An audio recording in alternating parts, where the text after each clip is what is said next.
Cette histoire commence avec un jeune homme nommé Allen qui écrit une lettre à Lydia pour s'excuser de son départ inattendu. Il est déjà enrouté, en ce moment, il se trouve dans un train en direction des terres du Nord.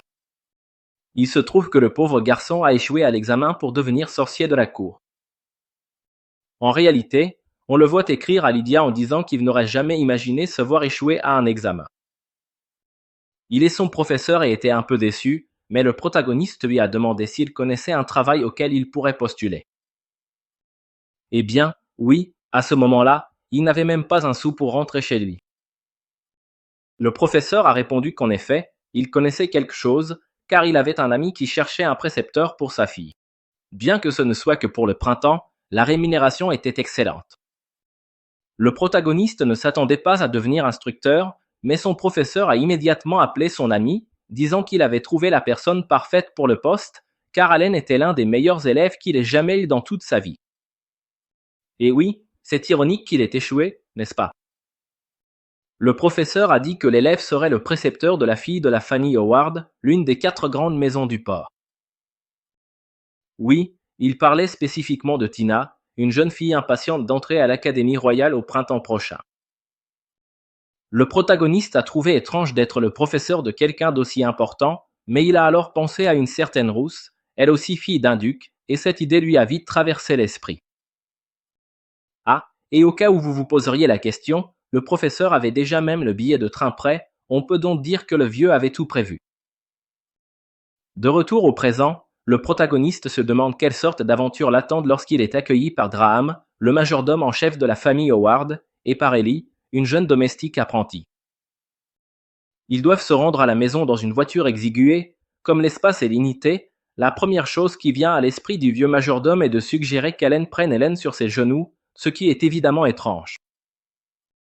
Elle refuse immédiatement, tout comme le protagoniste, car elle pense que ce serait extrêmement inconfortable. Cependant, Ellie leur dit de ne pas s'inquiéter et qu'elle acceptera d'y aller ainsi malgré tout. Oui, c'est vraiment forcé, si tu veux savoir. Ce qui est intéressant ici, c'est que le protagoniste, en voyant un ruban dans ses cheveux, commence à soupçonner qui elle est réellement. Comme il fait très froid sur la route, Allen décide d'utiliser un sort pour réchauffer l'intérieur de la voiture, ce qui impressionne les deux, car il l'a fait avec une grande facilité. À leur arrivée à la maison, le protagoniste sort de la voiture et s'excuse auprès de son Altesse de l'avoir dérangé. Oui, cette fille est la princesse, et Allen le savait déjà depuis la gare. Comment l'a-t-il su? Parce qu'elle ne ressemblait clairement pas à une servante, et le ruban qu'elle portait était brodé d'or, donc il était évident qu'il s'agissait de Tina elle-même, sa future élève. Elle s'enfuit, honteuse d'avoir été démasquée. Le majordome invite alors Allen à entrer dans le manoir. Ah, Graham informe aussi la véritable Ellie que le précepteur est arrivé, et lui demande d'apporter ses valises dans sa chambre.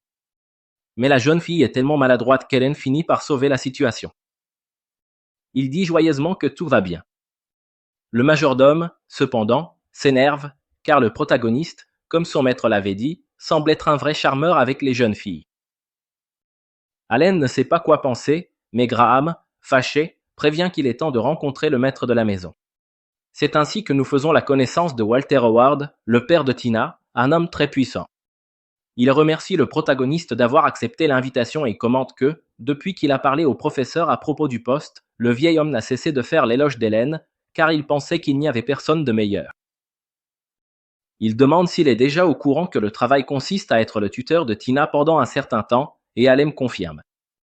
Walter s'énerve alors contre le professeur car, en réalité, Allen ne doit pas seulement lui enseigner, il doit aussi la convaincre de changer d'avis à propos d'entrer à l'académie.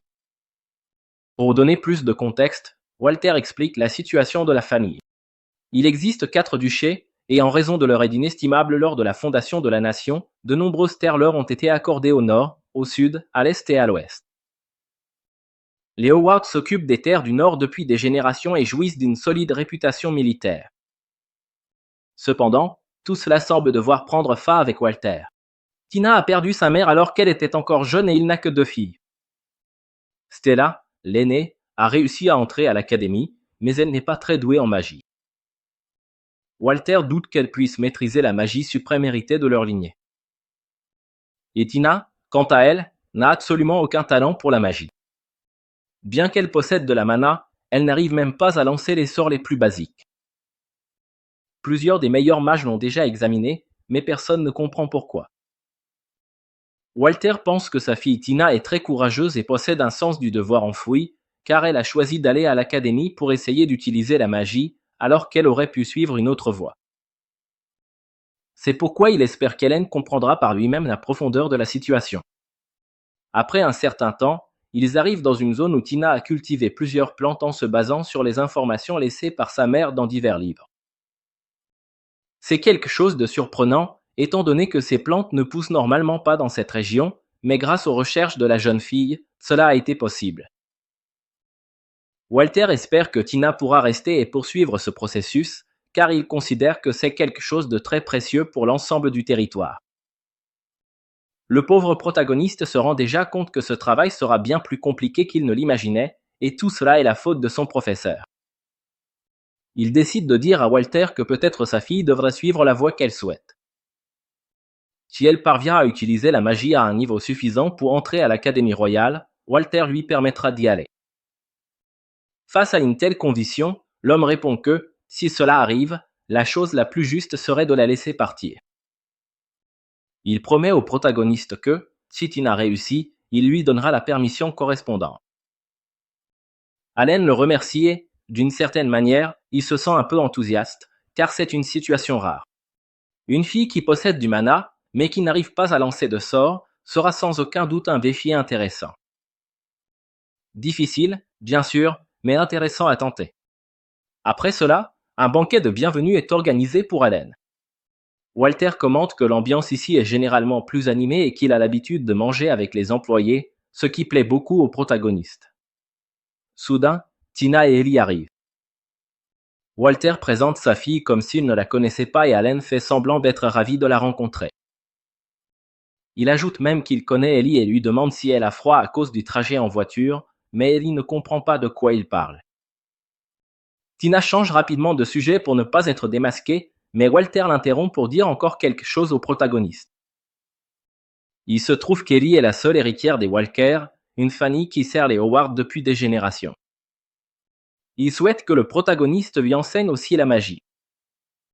D'un autre côté, Ellie n'en est pas si sûre, car elle se sent nulle en magie et ne veut pas déranger. Allen lui demande si elle veut aller à l'Académie royale avec Tina, et elle répond que oui, elle adorerait, parce qu'elle aime beaucoup Mademoiselle Tina. Le protagoniste la félicite et la caresse, ce qui rend les deux filles embarrassées. Ellie demande alors qu'il la tutoie, et Tina ainsi que Walter sont d'accord. Soudain, un petit chat noir apparaît et il se révèle être le familier du professeur qui a recommandé Allen. Et oui, son nom est Anko. Quelques heures plus tard, le protagoniste se rend à la serre et entre dans le salon central, où se trouve Tina. Il plaisante en l'appelant Altesse, ce qui l'agace, puisqu'ils avaient convenu de laisser les titres de côté.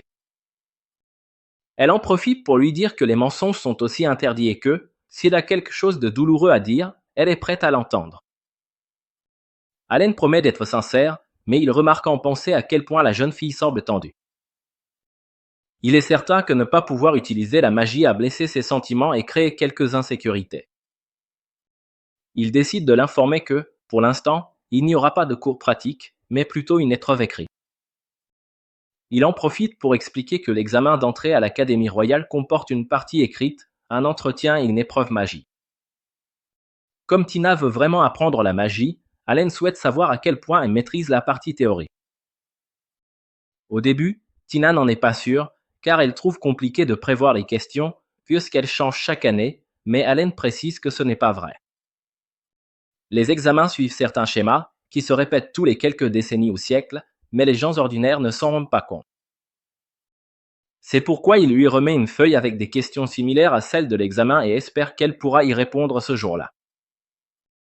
Plus tard, le protagoniste admet pour lui-même que la jeune fille est aussi intelligente qu'une vieille connaissance à lui, Lydia Lannister, du duché du Sud, dont il n'arrive apparemment pas à se débarrasser.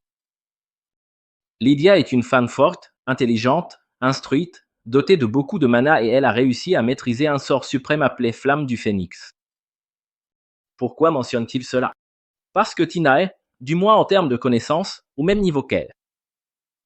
Le lendemain, il remet l'examen corrigé, félicite Tina et dit qu'à partir d'aujourd'hui, ils vont se concentrer sur la pratique de la magie. Cependant, elle se décourage et Allen essaie de la réconforter. Tina pense qu'elle est toujours dans la même situation. Elle essaie quelque chose, mais finit toujours par décevoir ses professeurs. Cependant, le protagoniste commente qu'il n'y a pas de problème à cela, puisqu'il a lui-même récemment déçu son maître. Tina n'y croit pas, car elle a entendu dire qu'il est extrêmement talentueux, connu comme le cerveau de la Dame de l'Épée.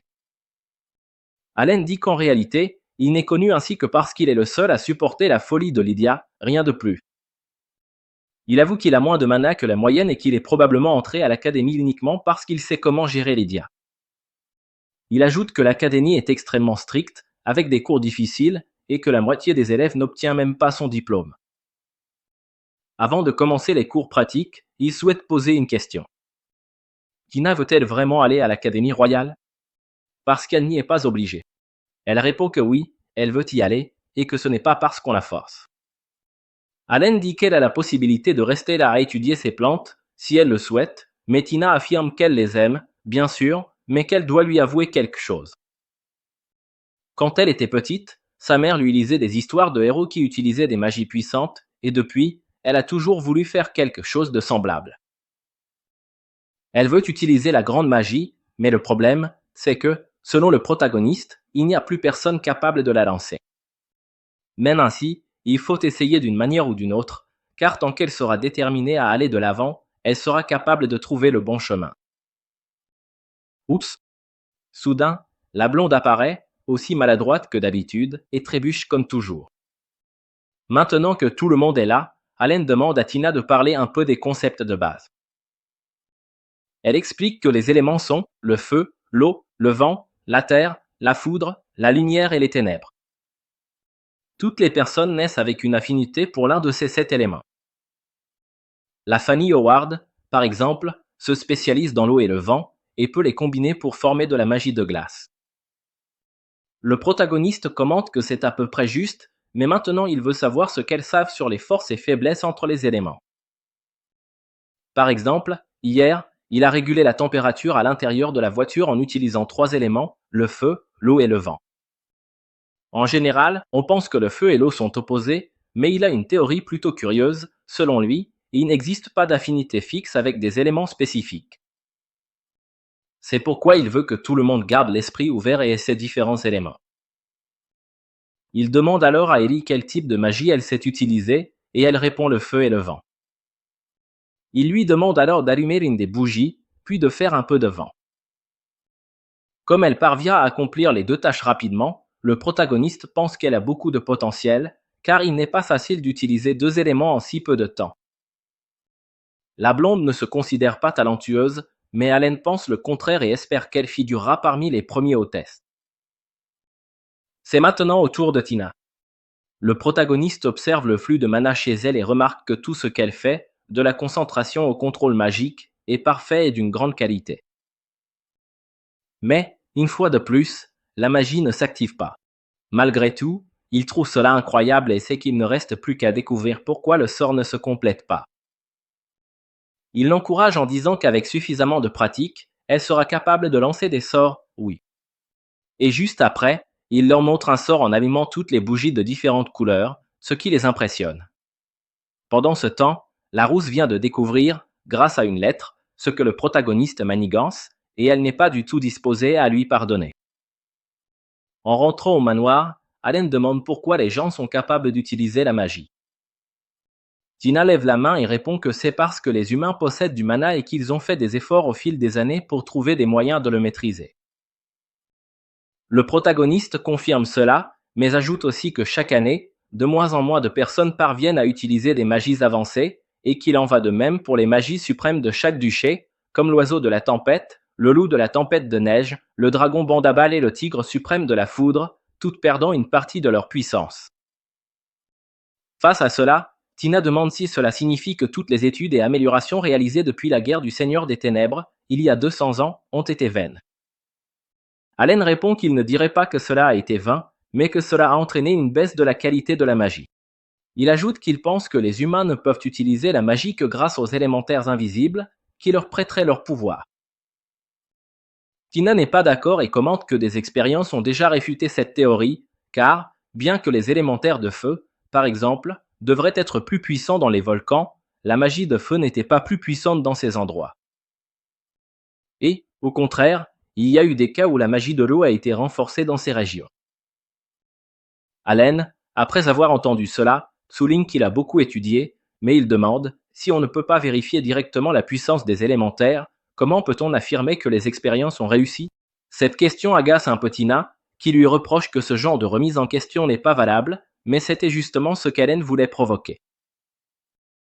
Il dit alors que, si les élémentaires existent vraiment, il doute que les affinités soient si importantes pour eux. Cependant, la plupart des formules magiques actuelles reposent sur l'activation d'un seul élément. C'est pourquoi il demande aux filles, si c'était vous et qu'on vous demandait toujours la même chose, prêteriez-vous volontiers votre magie aux humains qui vous y forcent? Les filles répondent que non. C'est justement pour cela qu'Allen explique qu'il essaie de modifier les formules et d'augmenter les espaces vides en leur sein. Il ajoute qu'il aimerait qu'elle teste de nouvelles formules magiques. S'adressant à elle, il dit que, puisqu'elle sait déjà utiliser la magie du feu et du vent, elle devrait essayer avec d'autres éléments. Ruby écoute et tente de suivre les instructions, mais n'y parvient pas et s'excuse auprès de son maître, disant qu'elle est inutile. Allen, d'un ton calme et bienveillant, répond que ce n'est pas vrai et l'encourage à réessayer. Ces mots touchent la jeune fille, qui parvient enfin à allumer la bougie. Ensuite, c'est au tour de Tina, qui échoue également en essayant. Allen, cependant, l'encourage à réessayer. Malgré son insistance, Tina n'y arrive toujours pas. Le soir, le protagoniste se promène dans le manoir et découvre de nombreux livres anciens qui sont déjà considérés comme un patrimoine culturel. Dans son esprit, il remarque qu'il ne fait aucun doute que Tina possède du mana, mais qu'il y a quelque chose qui l'empêche d'activer sa magie. Il espère trouver un texte qui pourrait l'aider à ce sujet. Tina arrive au même endroit, accompagnée de sa servante. La domestique prévient qu'il est déjà tard et qu'elle ne peut pas la laisser rester là trop longtemps, ce que la jeune fille savait déjà. Malgré tout, le livre qu'elle cherche est le compendium de la science magique et, lorsqu'elle le trouve, la servante souligne que Tina ressemble vraiment à sa mère, car elle aime les livres et est très studieuse. La jeune fille répond que, contrairement à sa mère, elle n'arrive pas à utiliser la magie. La servante change de sujet et demande quel genre de personne est son tuteur. Tina dit qu'il essaie toujours de la taquiner, mais en se rappelant de l'écharpe qu'elle a reçue, elle admet qu'il est extrêmement gentil. La servante se réjouit en entendant cela et demande à la jeune fille d'y aller en avance, car elle va fermer l'endroit. Dès que la jeune fille s'éloigne, la servante demande à Allen de sortir de là. Il est surpris qu'elle l'ait découvert, ce à quoi la servante répond qu'elle est la gouvernante de cette maison, se présentant comme Shelley Walker. Elle s'excuse de son intrusion, mais dit qu'il y a quelque chose qu'elle doit demander par devoir. C'est à propos de Tina. Selon elle, chaque fois que la jeune fille s'entraîne avec un nouveau précepteur, elle finit par être rabaissée parce qu'elle n'arrive pas à utiliser la magie, ce qui la blesse profondément et la fait pleurer en secret. Malgré tout, Tina n'a jamais renoncé à son rêve d'entrer à l'Académie royale et, lorsqu'elle a appris qu'Allen viendrait, elle a été extrêmement heureuse. Elle a dit à Shelley que Monsieur Allen était le cerveau de la dame à l'épée, Lady Lydia, qu'elle admire tant. C'est pourquoi Shelley demande à Allen de sauver Tina, et le garçon répond que c'est justement pour cela qu'il est là. Profitant de la présence de Shelley, il lui fait une demande. Le lendemain matin, Tina crie qu'elle ne peut pas accepter et exige une explication. Et peut-être que vous vous demandez à quoi elle fait référence. Il se trouve que le protagoniste et Ellie étaient sortis pour une promenade matinale, au cours de laquelle il aidait à récolter quelques légumes. Évidemment, Allen raconte cela à Tina. Cependant, pour elle, cela ne suffit pas. Et alors, elle lui demande ce qu'elle ressent pour le professeur, car Tina est clairement contrariée et dit qu'une fille ne sortirait pas si tôt avec un homme, seul, si elle ne l'aimait pas. Face à tout cela, Ellie confirme que le professeur Allen l'aime vraiment, laissant Tina sans voix. La jeune fille s'approche brusquement et demande si c'est vrai, et le blond confirme, bien qu'il dise qu'il aime son grand-père, sa grand-mère et elle encore plus. Cela finit par soulager Tina et c'est à ce moment-là qu'Allen commente qu'elles s'entendent si bien qu'on dirait des sœurs. Il ajoute que, s'il devait dire qui est la plus âgée, il désignerait Tina, ce qui agace Ellie, puisqu'elle a 1 an de plus. Même ainsi, Ellie commente qu'elle ne se souvient pas d'une seule fois où elle a été plus mature que Tina et cela la rend tellement irritée qu'elle utilise son arme secrète, disant que, la prochaine fois qu'elle entendra le tonnerre, elle ne dormira pas avec elle. Cela déclenche une dispute entre les deux, ce qui amuse un peu Allen. Ensuite, on voit le professeur aider son élève à caresser un chat, car ainsi il pourrait percevoir la magie noire d'Anko. Une fois cela fait, Allen demande à la blonde d'essayer, et elle obéit. Cependant, cela ne fonctionne pas. Le protagoniste la rassure et demande maintenant à Tina d'essayer, mais quelque chose l'en empêche pendant le processus.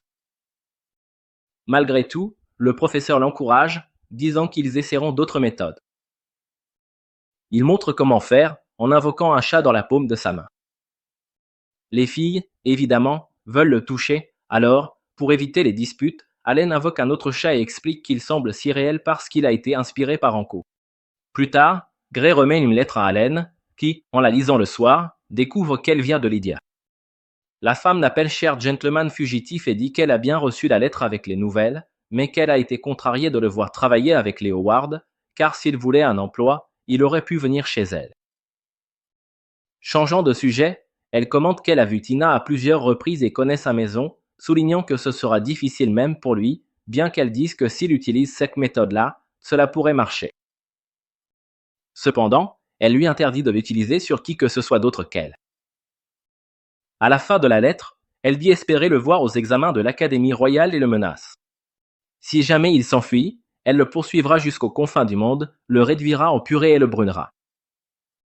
Enfin, elle signe comme sa persécutrice attentionnée, en postface, lui demande d'écrire au moins une lettre par semaine. Tina demande alors ce que Lydia a écrit, ce à quoi le protagoniste répond que ce n'est rien, juste des reproches et des demandes pour qu'il écrive plus souvent. Ellie, de son côté, commente que Lydia pense clairement beaucoup à lui, bien qu'Allen doute que les raisons soient aussi adorables qu'elle le suppose. Pendant les cours, Allen remarque qu'Ellie progresse beaucoup, tandis que Tina continue de rencontrer le même problème. Cependant, le soir, il remarque des fragments de glace et se rend compte que Tina est sur le point d'activer ses pouvoirs. Il cherche des réponses dans de vieux livres et finit par trouver une marque dans l'un d'eux. À un autre moment, en quittant l'endroit, Ellie l'invite à venir dans sa chambre, ce qui met Allen un peu mal à l'aise, puisqu'un homme ne devrait pas y entrer à cette heure-là, seulement quelqu'un choisi par son cœur. Ellie, cependant, répond à voix basse que, dans ce cas, il n'y a pas de problème. La blonde l'a invité parce qu'elle voulait le remercier. Elle mentionne que, l'autre jour, ses grands-parents l'ont prise dans leurs bras et lui ont dit qu'ils l'aimaient plus que tout, quelque chose qu'Allen avait demandé au majordome de faire pour elle, car l'amour de la famille est un grand soutien pour le cœur. Elle révèle alors que, lorsqu'elle a perdu ses parents, elle a été accueillie par les Howard et se souvient clairement du jour où elle est arrivée là, comme si c'était hier. Elle se souvient surtout d'une petite fille qui la suivait partout, certainement avec la même peur, car elle aussi avait perdu sa mère. Émue, Ellie s'ouvre à Allen et parle de ses insécurités, de la façon dont elle se sentait inadéquate et croyait qu'il n'y avait aucune place pour elle. Malgré tout, elle a eu le courage de dire au maître qu'elle voulait aussi entrer à l'Académie royale. Allen la félicite en disant qu'elle a tracé son propre chemin à force d'efforts et qu'elle a beaucoup de talent. Il lui dit qu'elle n'est pas seule et qu'elle doit avoir plus confiance en elle, ce qu'elle accepte avec un sourire. Tout ce soutien permet à la jeune fille de continuer à progresser, mais sans s'en rendre compte, cela ne fait qu'attrister encore plus Tina. Même en essayant, elle n'y arrive pas et se demande pourquoi elle n'en est pas capable. Allen, voyant cela, pense qu'il ne reste plus qu'à continuer d'essayer, par tâtonnement et erreur. Cependant, il se rappelle que, s'il n'y parvient pas, il devra faire en sorte que la jeune fille renonce à l'Académie royale, une demande du père de Tina, qui, connaissant bien la noblesse, craint que sa fille ne soit encore plus blessée. C'est pourquoi il a demandé à Allen que, si Tina n'y arrivait pas, il la convainque d'abandonner. Bien qu'il ne le veuille pas, le protagoniste accepte. Le soir, on voit Tina continuer à s'entraîner et le protagoniste l'accompagne. Après l'avoir vu échouer, il commence à chercher la raison de cet échec toute la nuit, jusqu'à s'endormir. Le lendemain matin, en descendant pour retrouver Tina et lui, il ne trouve que Tina en train de dormir. Elle lui demande si ce livre va l'aider, ce à quoi il répond qu'il lisait juste par plaisir. La fille le traite de menteur, car elle sait qu'il passe ses nuits à lire, au point de ne même pas être venu au petit déjeuner. Tina se lève et lui demande d'être plus dur avec elle, de la blâmer, car elle sait qu'elle ne peut pas utiliser la magie puisqu'elle n'a pas de talent pour ça. Elle admet que, même si elle l'aime et qu'il l'aime, quand elle voit les félicitations que la blonde reçoit et comment elle s'améliore chaque jour, elle commence à ressentir des choses horribles. Alors qu'elle crie tout cela, elle libère une grande quantité de glace. Ellie arrive sur les lieux. Le protagoniste lui demande de s'éloigner, observant maintenant Tina qui se retrouve encapsulée dans la glace. Le protagoniste sait que quelque chose ne va pas, alors il lui demande d'aller chercher Granam. Pendant ce temps, il essaiera de contrôler la tempête de neige, mais malgré tous ses efforts, il n'arrive pas à la dissiper avec sa magie. De plus, il ressent quelque chose de très désagréable, comme si son cœur était écrasé. Il sent qu'il y a une force inconnue présente, et il est peut-être temps de s'y préparer. Il demande à Tina de lui dire quelque chose si elle l'entend, et étonnamment, elle l'entend bien. Alors, le protagoniste lui demande de se calmer et de l'écouter attentivement. Il explique qu'en ce moment, sa mana est hors de contrôle. Si cela continue, elle risque de s'épuiser et, dans le pire des cas, même de mourir. Pour l'instant, il va connecter sa mana à celle de Tina pour essayer de contrôler le flux. Tina ne savait pas que c'était possible, mais il lui dit qu'il l'a déjà fait auparavant. Même si ce n'est pas une expérience agréable, elle doit permettre que cela se produise. Tina accepte, alors le protagoniste commence le processus. Allen sait que confier sa mana à quelqu'un d'autre, c'est comme confier sa propre vie, c'est pourquoi il veut donner le meilleur de lui-même pour la sauver. Lorsqu'il parvient à la détecter, il commente que son potentiel est incroyable, qu'elle pourrait être au niveau de Lydia, voire même plus élevée. Cependant, en voyant sa conscience, il se rend compte que Tina se sent inutile et malchanceuse de ne pas pouvoir utiliser la magie. Le protagoniste invoque un immense oiseau de glacé, d'une manière ou d'une autre, la tempête de neige se calme un peu. Il sent que c'est le moment d'utiliser quelque chose de similaire, alors il invoque un oiseau de feu et parvient à libérer Tina. Heureusement, elle est indemne, mais l'oiseau de glace est toujours là et dit au protagoniste qu'il a enfin trouvé une clé. Alem demande à Tina si elle a entendu quelque chose dans la tempête de neige, mais elle répond qu'elle n'a entendu que sa voix et celle du protagoniste. Soudain, Tina dit que c'est étrange d'être connectée à lui, alors le protagoniste met immédiatement fin au lien. L'important, c'est qu'elle n'a pas été blessée, pour cette raison, ils doivent le prévenir afin qu'elle ne s'inquiète plus. Le problème, c'est que Tina, pour une raison quelconque, veut qu'Allen reste à ses côtés et continue de la serrer dans ses bras. En fait, elle lui demande d'être son professeur et celui de personne d'autre, du moins pour l'instant. Le protagoniste accepte, mais malheureusement pour elle, quelques secondes plus tard, Ellie arrive avec le majordome.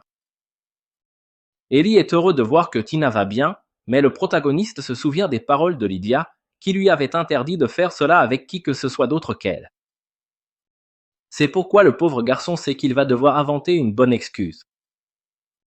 Le pire, c'est qu'il s'évanouit juste après, mais Graham le rattrapait, quelque temps plus tard, l'emmène dans sa chambre. Lorsqu'il se réveille, il dit qu'il était juste un peu fatigué, rien de grave. Il lui propose un peu d'eau, mais Tina demande s'il est tombé malade parce qu'ils ont uni leur mana. Le protagoniste lui demande de ne pas s'inquiéter pour lui. En réalité, elle a dû être surprise, car lorsque deux personnes unissent leur mana, elles peuvent ressentir ce que l'autre ressent et pense. Tina, d'ailleurs, se souvient qu'il l'a appelée Mademoiselle Tessa dans son esprit, ce qui l'agace, car ils avaient convenu de ne plus utiliser de formalités entre eux. Le protagoniste s'excuse, mais il explique qu'il a découvert qu'il peut contrôler la mana de la personne avec qui il est uni, que la quantité de mana qu'il peut utiliser dépend de l'autre personne jusqu'à un certain point, et qu'il est aussi plus facile de se reconnecter avec quelqu'un avec qui il a déjà partagé de la mana auparavant. Tina demande s'il avait déjà fait cela avec une autre personne. Et il répond que oui, avec sa sœur Karen, et aussi avec Lydia, bien qu'avec Lydia, il n'ait pas eu la possibilité de refuser. Il précise également que donner sa mana à une autre personne, c'est comme lui confier sa vie pour qu'elle en fasse ce qu'elle veut. Le danger de ce pouvoir, c'est qu'on peut utiliser librement la mana de l'autre personne, c'est pourquoi il demande à Tina de garder cela uniquement entre deux. Tina demande s'il veut que ce soit un secret ultra confidentiel entre eux, et Alem confirme, disant de ne même pas lui en parler à lui. Tina accepte joyeusement. Ensuite, le protagoniste se demande ce que diable était cette chose à l'intérieur de Tina et quel est son lien avec elle. Évidemment, il va devoir enquêter là-dessus le plus rapidement possible. Le lendemain, le majordome demande qu'il utilise cet endroit pour s'entraîner à la magie, ce qui semble parfait pour le protagoniste, puisque l'espace est assez vaste. Il demande à Tina de commencer par vérifier si elle arrive à activer sa magie. Elle essaie, mais, pour une raison quelconque, le chat lui saute dessus et Tina finit par libérer une énorme quantité de glace avec un simple sort. Le protagoniste est surpris par une telle puissance et se demande si cela est dû à la créature en elle. Tout porte à croire que cette créature a finalement fait naître la magie de Tina grâce à Libra, et comme le protagoniste avait uni son mana au sien, il semble que leur canot de contrôle ait également été partagé. Le protagoniste la félicite et lui annonce qu'à partir de maintenant, elle apprendra à contrôler son mana, mais il ne peut pas éviter l'étreinte émue de la jeune fille, qui pleure d'avoir enfin réussi à utiliser la magie. Ellie la serre aussi dans ses bras, incapable de retenir ses larmes en voyant le succès de sa chère Tina. Allen les avertit que s'ils apprennent à réguler leur mana, ils pourront utiliser la magie à volonté et ainsi aller ensemble à l'Académie royale. Le protagoniste veut prévenir Monsieur Walter, mais le majordome l'informe qu'il sera absent pendant un certain temps en raison d'engagements officiels. Ainsi, Allen comprend qu'il doit le prévenir avant son départ, car il sera probablement content, mais quelque chose lui dit que ce ne sera pas vraiment le cas. Quelque temps plus tard, le protagoniste écrit une lettre à son maître pour lui raconter comment tout s'est passé. Pendant que le maître lit la lettre, un individu nommé Rio apparaît et demande s'il y a des nouvelles de son sans-paix Allen. Le maître dit qu'il vient tout juste de recevoir une lettre, alors les deux commencent à la lire ensemble. Dans celle-ci, le protagoniste commente qu'il y a beaucoup de choses qu'il aimerait dire, mais la principale est que Tina a réussi à activer sa magie. C'est pourquoi il demande qu'on lui envoie au plus vite les parchemins pour les barrières antigel de l'armée.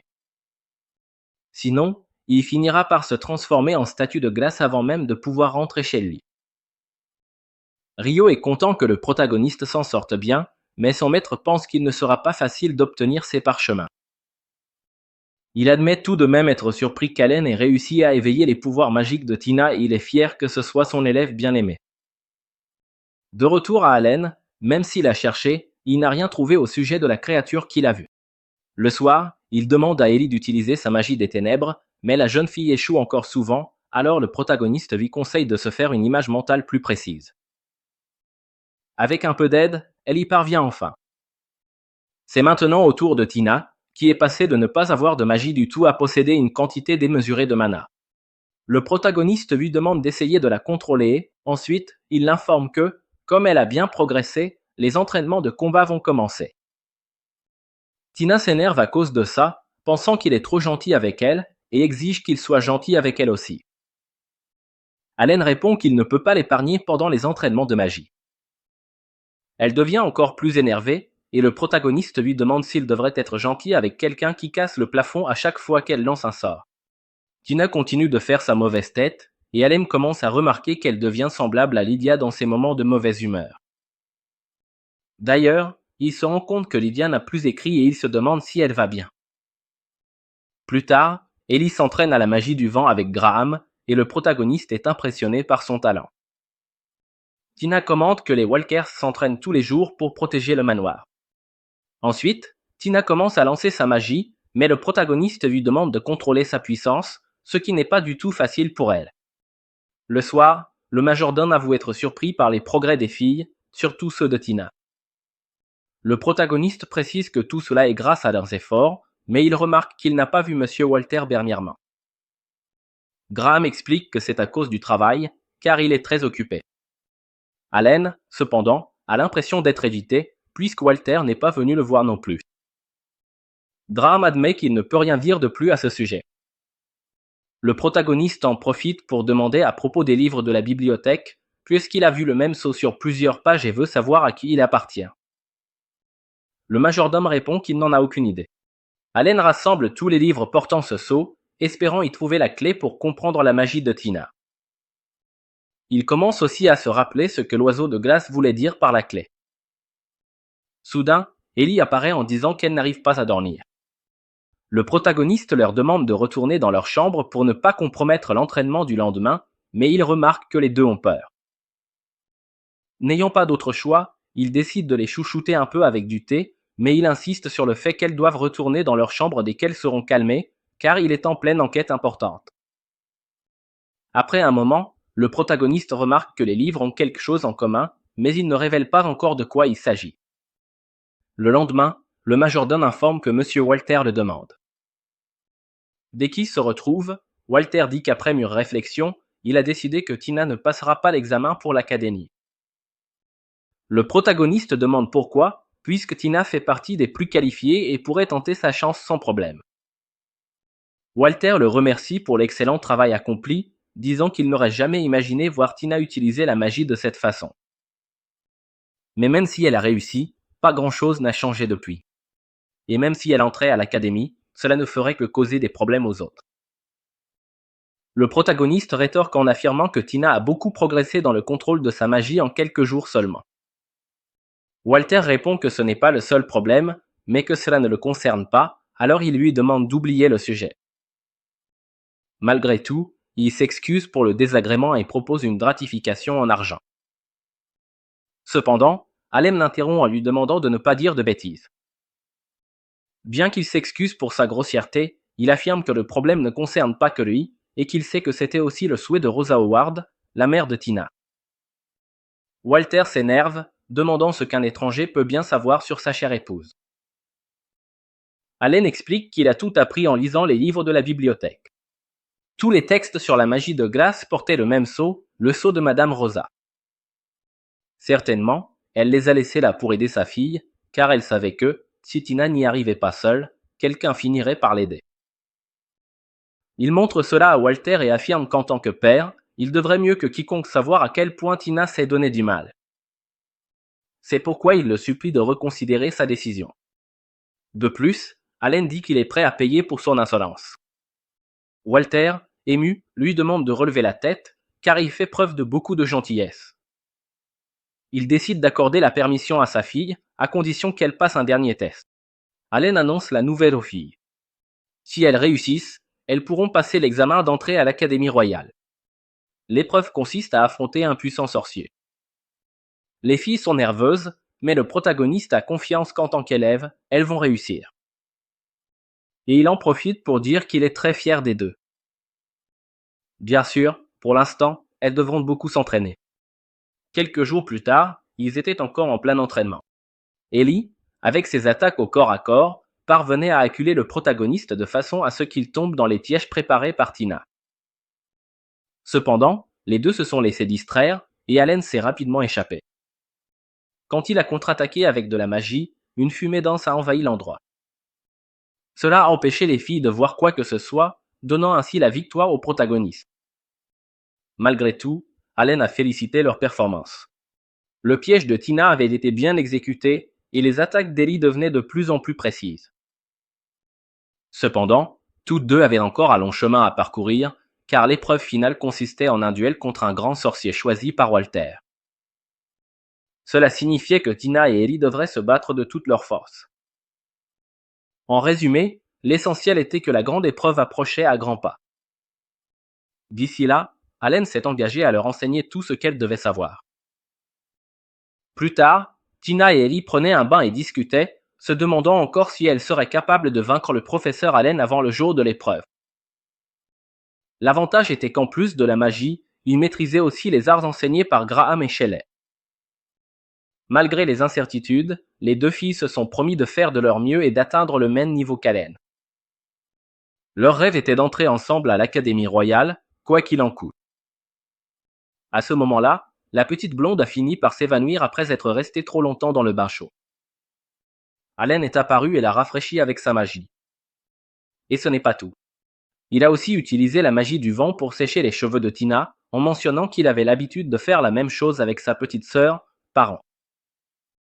Même si ça ne se voyait pas, selon lui, Parent était une gentille fille et elle était déjà à l'académie. Si Tina et lui réussissaient le test, Parent serait leur supérieur. Le lendemain, l'entraînement a continué avec les mêmes règles qu'avant. Celui qui portait la première attaque gagnait. Le combat a commencé, et les filles étaient plus motivées que jamais. L'attaque d'Ellie était impressionnante, et Tina a lancé plusieurs blocs de glace en même temps. Allen a réussi à tout esquiver, mais il a vite compris que les filles voulaient créer un écran de fumée. Et il avait raison, il l'a attaqué par surprise peu après. Alain a réussi à esquiver, mais la blonde l'a bombardé avec de la magie noire. D'un point inattendu, une attaque de glace lancée par Tina a touché de plein fouet le bras du protagoniste. Les filles ont remporté le duel et étaient tellement contentes qu'elles voulaient continuer à s'entraîner, mais Alain a dit que l'entraînement s'arrêtait là. Comme l'épreuve finale aurait lieu le lendemain, il fallait économiser de l'énergie. Cette nuit-là, Alain continuait d'enquêter, mais il n'avait toujours aucune réponse sur l'identité de la créature qu'il avait vue auparavant. Tina, qui n'arrivait pas à dormir, est apparue sur place, un peu triste. Elle a demandé à Alain si, au cas où elles échoueraient au test, elles ne pourraient pas aller à l'académie. Le protagoniste a répondu qu'il était certain que cela n'arriverait pas, ce qui a rendu la fille aux cheveux bleus très heureuse. Elle a alors partagé une histoire que sa mère avait l'habitude de lui lire quand elle était petite. C'était l'histoire d'un lion entouré de flammes, le quilin flamboyant, d'un oiseau vert qui guérissait les blessures, du martin pêcheur tempétueux et de l'oiseau glacial qui gelait tout. D'après ce qu'on disait, ce dernier avait la forme d'une grue. Même si c'était une époque qui n'existait plus, Tina croyait que cette grande magie était réelle, et c'est pour cela qu'elle voulait tant aller dans la capitale et étudier à l'Académie royale. C'était l'histoire que sa mère lui avait laissée, et elle voulait prouver qu'elle était vraie. C'était la première fois que Tina racontait cela à quelqu'un. Alain se sentit reconnaissant et honoré de cette confiance. Ensuite, il donna un livre à Tina et expliqua qu'il avait lu de nombreux ouvrages de la librairie pendant ces mois-là. Parmi eux, il en trouva quelques-uns avec des marque-pages contenant des formules magiques spécifiques à la magie de glace. Tous portaient le même sceau sur la dernière page.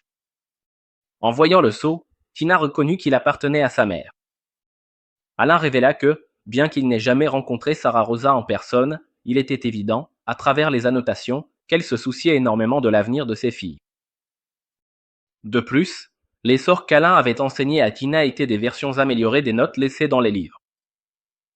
Émue, Tina promit au protagoniste qu'elle réussirait l'épreuve, quoi qu'il en coûte. Le lendemain, sur le lieu de l'examen, Alain dut rejoindre les gradins, car il ne pouvait pas intervenir. Shelley remit à Tina un bâton qu'elle découvrit appartenir à sa mère. Rosa avait demandé à Shelley de le donner à Tina si jamais elle apprenait la magie. En voyant le bâton de sa mère, Tina sentit qu'elle n'avait plus rien à craindre. Shelley fut tellement émue d'avoir enfin tenu sa promesse qu'elle se mit à pleurer. Il y alla la consoler et Shelley dit à la petite blonde qu'elle avait toujours cru en elle. Peu après, les deux filles furent présentées au sorcier qu'elles allaient affronter. À la surprise de Tina, l'adversaire était son propre père, bien qu'il fût déguisé avec un masque magique qui cachait son identité. Grana érigea rapidement une barrière pour que le combat puisse se dérouler librement. Le combat commença. Illy et Walter se lancèrent dans un combat au corps à corps et, en quelques secondes, la jeune fille fut projetée au loin. Cependant, elle n'abandonna pas. Utilisant sa magie, elle déstabilisa Walter en transformant le sol en boue et en emprisonnant ses pieds avec de la magie de glace.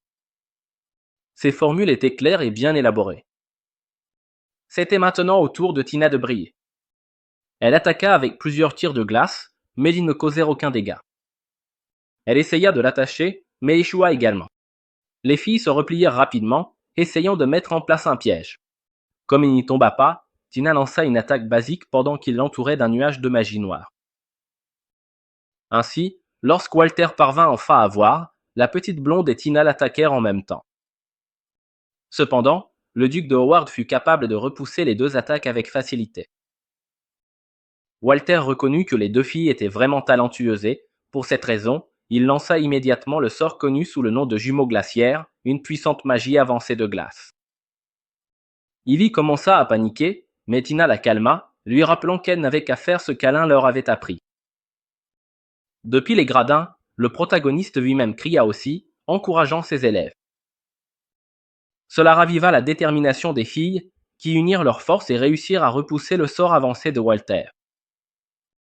En réalité, Tina utilisait des formules magiques qu'Alain lui-même ne lui avait même pas renseignées, ce qui surprit le protagoniste et émut Shelley. Après tout, cette petite fille grandissait sous leurs yeux. De retour au combat, les filles demandèrent à Walter de se rendre, mais il refusa. Au lieu de cela, il commença à préparer son sort le plus puissant. Alain savait que la barrière magique dressée ne tiendrait pas face à cette attaque, car tout autour commençait à geler rapidement. Il ordonna alors à tous les présents de quitter les lieux, y compris mademoiselle Shelley. Rapidement, Alain descendit des gradins et informa Grana qu'il prendrait sa place en tant qu'arbitre du combat. Bien que la situation fût extrêmement dangereuse, le protagoniste était déjà plus qu'habitué à ce genre de tension. C'est à ce moment-là que Tina comprit le type de sort que son adversaire était en train d'incanter et resta incrédule. Elle ne pouvait pas croire que quelqu'un, à part son père, serait capable de l'utiliser. Une tempête de neige intense s'est formée sur le champ de bataille. Même sans savoir comment répondre à cette attaque, Tina et Ellie ne reculèrent pas, car elles ne pouvaient pas perdre et, plus encore, elles étaient les élèves d'Alain. Toutes deux étaient déterminées à gagner. C'est alors que, du cercle magique de Walter, surgit un loup blanc, la magie suprême caractéristique du duché de Howard, le loup de la tempête de neige. Immédiatement, Alain remit à Grana un parchemin contenant une barrière de niveau militaire, envoyée spécialement pour les cas d'urgence, lui demandant d'ériger une double barrière autour de l'arène. Avec la nouvelle protection assurée, le protagoniste appela ses élèves, mais les filles lui demandèrent de ne pas s'approcher, seulement de les observer. Walter, prêt à attaquer, se souvint des paroles d'Alain disant qu'il avait un avenir prometteur et lança le loup contre elle. Le sort de feu que Tina utilisa contre le loup ne lui causa pas la moindre égratignure. Se rappelant les enseignements du maître, Tina invoqua sa magie de glace et parvint à geler la créature, mais seulement pour un court instant. Le loup brisa rapidement la glace et continua d'avancer. Walter affirma alors que si elle voulait vraiment résister, elle devrait l'affronter avec une magie suprême de même niveau. Le loup attaqua de nouveau et, par chance, elles allaient toutes les deux bien. Allen demanda à Tina d'essayer de recréer la formule du loup des neiges, car comme elle avait déjà vu le sort, il y avait une chance qu'elle puisse l'imiter. Avec une certaine hésitation, Tina fixa intensément son bâton. Pendant ce temps, Allen lui demanda de courir sa camarade. Walter observait tout cela avec grand intérêt, mais lorsqu'il lança à nouveau son loup, Tina parvint, d'une manière ou d'une autre, à répliquer le sort. À présent, sur le champ de bataille, deux loups se battaient sous les ordres de leurs maîtres respectifs. Allen remarqua que la formule de Tina était encore très brute et que, si elle continuait ainsi, les filles finiraient par perdre, mais Tina n'était pas prête à abandonner. Elle retira son ruban et l'enroula autour de son bâton car, selon l'histoire que sa mère lui racontait, la dame de glace faisait exactement cela avant de se battre sérieusement. Tina demanda alors à sa mère de lui accorder de la force. Alors qu'elle était soutenue par Ellie, une silhouette en forme de grue émergea de la magie et détruisit complètement le loup de Walter. La puissance de la magie fut si intense que la grue s'éleva dans les cieux, faisant neiger sur tout le champ. Quelques jours plus tard, Allen, Tina et Ellie étaient prêts à partir en direction de la capitale. Walter apparut, encore un peu blessé, disant à sa fille qu'elle avait combattu avec honneur, car à ce moment-là, il avait eu l'impression de voir sa propre épouse devant lui. Le duc s'excusa auprès de Tina pour tout ce qu'il avait fait, expliquant qu'il avait agi par peur de la perdre. Aussitôt, Tina le serra dans ses bras et lui demanda de prendre soin de ses plantes. Walter lui assura qu'elle n'avait pas à s'inquiéter. La jeune fille retourna alors auprès d'Ellie, car le train était déjà sur le point de partir. Le duc savait que la serre était bien trop petite pour une fille aussi extraordinaire que la sienne, et que désormais, son devoir de père était de la laisser suivre sa propre voie dans le monde. Sachant que c'était probablement ce que sa femme aurait souhaité, il demanda à Allen de bien prendre soin de sa petite fille, mais le prévint de ne pas poser la main sur elle, sinon il aurait affaire à lui. Immédiatement, Graham fit la même menace au protagoniste, mais Allen précisa que ce n'était pas du tout ses intentions. Ainsi, les trois partirent en direction de la capitale. Bien que de nombreux événements les attendaient encore, le protagoniste était heureux d'être devenu le tuteur de Tina et Ellie.